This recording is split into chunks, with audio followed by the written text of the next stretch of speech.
나폴레온 힐 성공의 법칙 402페이지. 인간은 모방의 피조물. 얼마 전에 고용 직원 600명인 회사의 한 간부는 자사의 직원 상당수가 고리대금을 끌어다 쓴다는 사실을 알게 되었다. 그는 그 빚더미에서 직원들을 구해내야겠다고 절감했다. 그가 조사를 끝내고 보니 직원들 중 오직 9%만이 적금 계좌를 가지고 있었고 나머지 91%는 저축해 놓은 돈이 한 푼도 없었다. 또 75%의 직원이 이런저런 형태로 빚을 지고 있었으며 그중 몇 명은 재정적으로 아무런 대책이 없었다. 그런데 빚이 있는 사람들 중에서 210명은 차를 소유하고 있었다.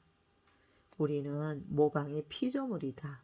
그래서 남들이 하는 것을 그대로 따라하려는 유혹을 떨치기가 참으로 어렵다.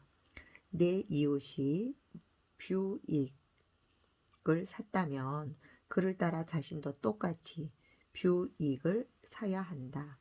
만약 있는 돈을 다 긁어 모아도 뷰익의 할부를 갚을 수 없다면 적어도 포드 정도는 사야 한다. 다시 말해 우리는 미래를 위한 준비를 조금도 하지 않고 있다. 예전에 자주 사용했던 유비무환이라는 말은 이제 무색해져 가고 있다. 우리는 그저 하루 벌어 하루를 살고 있다. 석탄은 파운드 단위로 사고 밀가루는 5파운드 포대로 산다.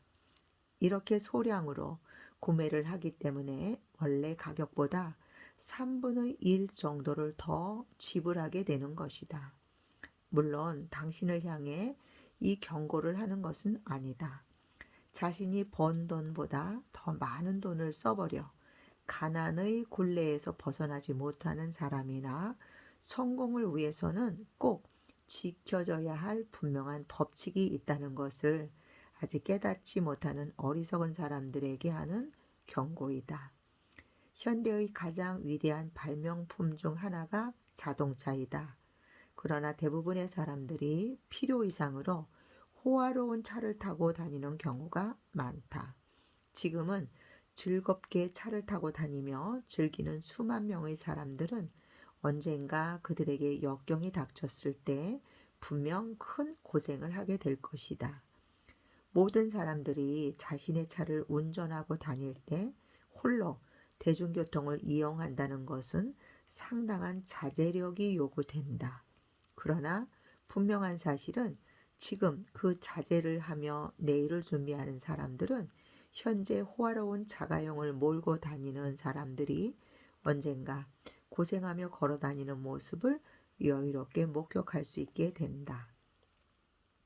예전에는 아이들이 마차를 가지고 싶으면 나무를 이용해 바퀴를 만들었다. 더불어 자신의 힘으로 마차를 만들었다는 기쁨도 함께 가질 수 있었다. 지금은 어떠한가? 아이들이 마차를 가지고 싶으면 부모에게 떼를 쓰며 그저 울기만 하면 된다. 그러면 얻을 수 있는 것이다. 낭비하는 습관이 몸에 배어버린 부모들 때문에 우리 자식 세대에서 자제력 부족 현상은 더더욱 심해질 것이다. 3세대 전만 해도 아이들은 구두 수선 장비를 이용해 자신의 구두를 만들 수 있었다. 그러나 오늘날의 아이들은 구두 수선점에 가서 $1 75센트를 내고 구두굽과 구두창을 간다. 이러한 소비 습관은 더 이상 부유층 아이들에게만 국한된 것이 아니다. 다시 한번 말하건대 과소비 습관은 미국을 극빈국으로 만들 수도 있다. 나는 당신이 성공을 이루기 위해 노력한다는 사실을 알고 있다. 성공에 관심이 없었다면 아마 이 책을 읽지도 않았을 테니까. 강조하지만 미래에 대한 준비 없이 기회란 오지 않는다. 비록 얼마 되지 않는 돈일지라도 저축하는 습관을 앞으로 당신에게 많은 기회를 줄 것이다. 접근 계좌의 액수는 중요하지 않다. 당신이 저축하는 습관을 가지고 있다는 사실이 더욱 중요하다. 저축하는 습관을 가졌다는 것 자체가 당신은 이미 자제력을 발휘하고 있다는 뜻이다. 현대의 셀러리맨은 자신의 수입을 한 푼도 남김없이 다 써버리는 경향이 있다.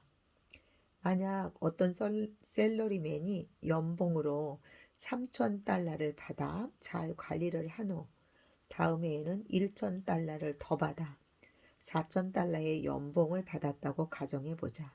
그러면 그 셀러리맨은 3,000달러를 받을 때와 똑같이 생활을 하고 남은 1,000달러를 저축할까? 대답은 NO이다. 만약 그가 저축하는 습관이 몸에 밴 극소수의 사람 중 한 명이 아니라면 말이다. 그렇다면 그 사람은 추가된 연봉 1,000달러로 무엇을 할까? 아마도 자신의 중고 자동차를 더 비싼 자동차로 바꿀 것이며 연말에 이르러서는 수입이 3,000달러일 때보다 오히려 더 가난하게 살고 있을 것이다. 이것이 내가 상상하고 있는 현대의 20세기 미국의 모델이다. 자신을 분석해 본 결과 위와 같은 그룹에 속하지 않는다면 당신은 상당히 운이 좋은 사람이다. 세상에는 손에 쥐고 있는 동전 하나까지 놓치지 않으려는 구두쇠 형과 자신의 손에 들어오는 돈을 한 푼도 남김없이 다 써버리는 흥청망청형이 있다. 양자 사이에는 행복한 중간이 있다. 만약 보통 사람이 느끼는 자유와 만족을 평범하게 누리며 인생을 즐기고 싶다면 당신은 반드시 이 행복한 중간을 당신이 계획한 자제력의 일부로 포함시켜야 한다. 이렇게 자제력 발휘는 자기 개발을 위해 가장 필요한 항목이다. 왜냐하면 자제력을 발휘함으로써 탐욕과 낭비벽뿐 아니라 자신을 화나게 하는 사람들에 대한 복수심, 일일이 열거하기도 힘든 비생산적인 일에 에너지를 허비하는 나쁜 습관을 다스릴 수 있기 때문이다.